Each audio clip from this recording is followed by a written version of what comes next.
Rich Dad, Poor Dad by Robert Kiyosaki. So I had two dads, a rich dad and a poor dad. My poor dad had a PhD, and my rich dad never finished the 8th grade.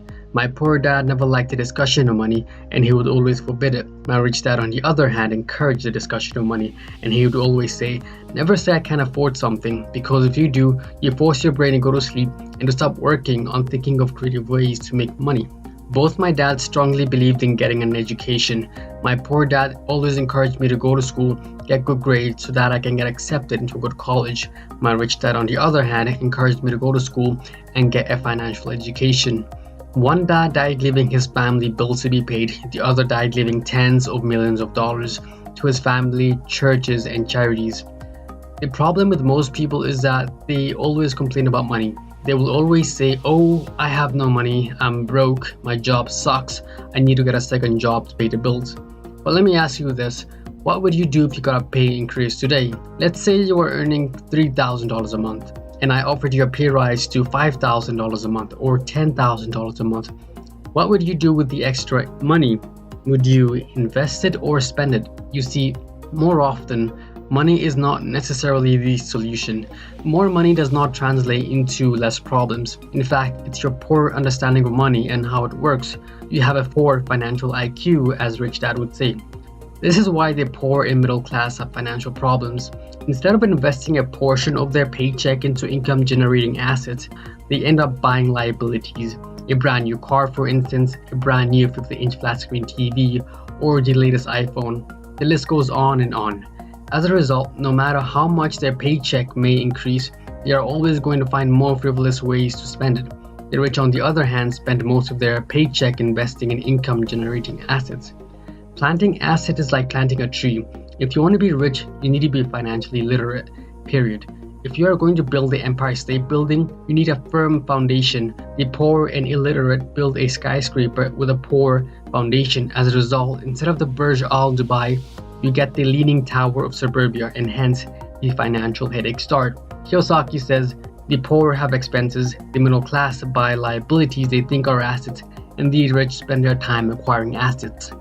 Now you are probably asking yourself, what is an asset and what is a liability? Well, an asset is basically something that puts money into your pocket. For example, a business, real estate, paper assets like stocks, bonds, mutual funds, etc. A liability is something that takes money out of your pocket. For example, your car, your house, your phone, etc. Basically anything that requires you to use money to maintain and use. The rich spend their time acquiring and accumulating assets, which brings in money, which they can reinvest in acquiring more assets.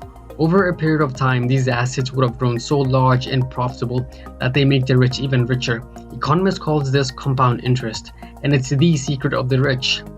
Albert Einstein once said, compound interest is the 8th wonder of the world. He who understands it earns it. He who doesn't pays it. This is how the 1% make their money. The biggest secret of the rich. Let me give you a brief history lesson. I'm sure most of you know about Robin Hood, right? The guy who takes from the rich and gives to the poor. Well, my rich dad did not see Robin Hood as a hero. In fact, he called Robin Hood a crook. Although Robin Hood is long gone, his followers lives on. I most often hear people saying, why don't the rich pay for it? Or the rich should pay more in taxes and give to the poor. It's this ideal of Robin Hood taking from the rich and giving to the poor that has caused the most pain for the poor and suffering for the middle class. The reason the middle class is so heavily taxed is because of this Robin Hood ideal. The reality is that the rich are not taxed. It's the middle class who pay for the poor. In England and America originally, there were no taxes, but occasionally there would be temporary taxes levied in order to pay for wars. Taxes were levied in Britain for the fight against Napoleon from 1799 to 1816, and in America, taxes were levied for the Civil War of 1861 to 1865. Once governments got a taste of money, just like any pig, they wanted more, and so in 1874, England made income tax a permanent levy on its citizens. In 1913, America followed suit, and thanks to the 16th Amendment to the Constitution, income tax became a permanent levy on its citizens too. Initially, these taxes were levied on the rich, and it was made popular and accepted by telling the poor and middle class that the taxes were created to punish the rich. And so the fools they were, the masses voted for the law, and it became constitutionally legal. And that's how the middle class and the poor got taxed. The power of corporations. The secret of paying less taxes is simpler than you think. It's through corporations. What is a corporation, you might be asking? Well, the poor thinks a corporation is a tall tower on Wall Street with huge glowing billboards on its roof peak. The truth is, this is not true. In fact, a corporation is simply a legal document authorized to act as a single entity, a legal person in the eyes of the law, if you will. Corporations are legally allowed to meet all their expenses first, then get taxed on whatever is left. So they spend on hotels, cars, jets, literally anything you can think of, and then whatever is left is taxed. So if a corporation had, let's say, $1 million and spends $990,000, they would only be taxed on whatever is left, which is $10,000. By exploiting these loopholes in the law, guys like Warren Buffett pays less in taxes than their secretaries. This is the secret of the rich, and it is what has helped them continuously increase and keep their wealth.